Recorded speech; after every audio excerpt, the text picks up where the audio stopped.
Hello everyone. এই ভিডিওতে আমরা ডেটা ভার্সেস ইনফরমেশন বিষয়টা নিয়ে আলোচনা করব। কারণ যেহেতু আমরা ডেটাবেজ অর্থাৎ ডেটাগুলোকে একটা জায়গাতে রাখতে চাচ্ছি, তাহলে তার জন্য আমাদের আগে জানা দরকার যে কোনটা ডেটা আর কোনটা ইনফরমেশন। আর কেন আমরা ডেটাবেজ বলতেছি, আমরা ইনফরমেশন বলতেছি না কেন? কারণ কি, আমাদের সবার মাথার মধ্যে একটা জিনিস আসতে পারে যে আমরা যখন ডেটাবেজ তৈরি করতেছি আসলে তো ওইখানে আমরা কোনো কিছুর ইনফরমেশন রাখতেছি, তাই না? তাহলে ওইটার নাম কেন ইনফরমেশন হলো না, কেন ডেটাবেজ হলো, তাই না? তো ডেটা হচ্ছে আসলে র ফ্যাক্ট, যার আসলে কোনো মিনিং নাই।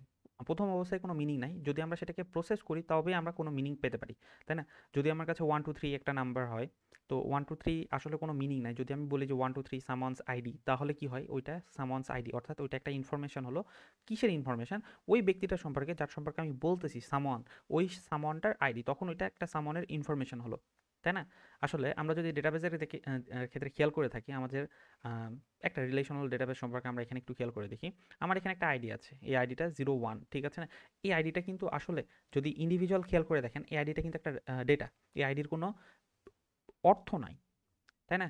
এই কারণে আমরা যখন ডেটাবেজের মধ্যে জিনিস মানে কোনো কিছু রাখতেছি, তখন ওগুলোকে প্রত্যেকটা আমরা ডেটাবেস কেন বলতেছি? কারণ ওগুলো প্রত্যেকটা আসলেই ডেটা, ওগুলো কোনো ইনফরমেশন না। যখন আমরা ওর উপরে কোনো প্রকারের কনস্ট্রেইন দিব বা ওর উপরে কোনো প্রকারের প্রসেসিং চালাবো, তারপরেই ওগুলো আমাদের কাছে মিনিংফুল ইনফরমেশন হিসেবে প্রেজেন্ট হবে।